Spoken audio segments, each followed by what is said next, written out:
Hello everyone, welcome back to my new mini blog. আজকের ব্লগটা খুবই ইন্টারেস্টিং হতে চলেছে। ব্লগটা পুরোপুরি দেখো।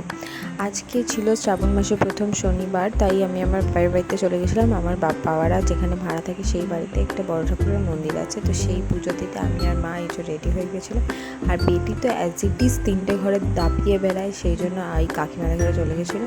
এইবারে পেয়ে গেছে বড় মামার কাছ থেকে একটা ঢাক, সেটাই পিটিয়ে এই হচ্ছে আমাদের মন্দির বাড়ি। যাই হোক, এখানে দুই মামার মাঝখানে খুব বদমাইশি করলে তারপরে পুজো শুরু হয়ে গেল।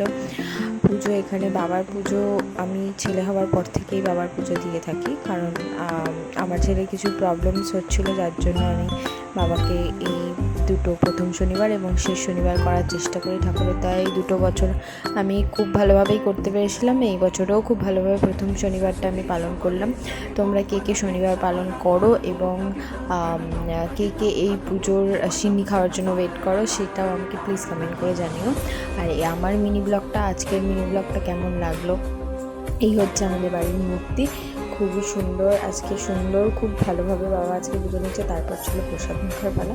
ব্লগটা কেমন লাগলো প্লিজ জানিও। চলো টাটা।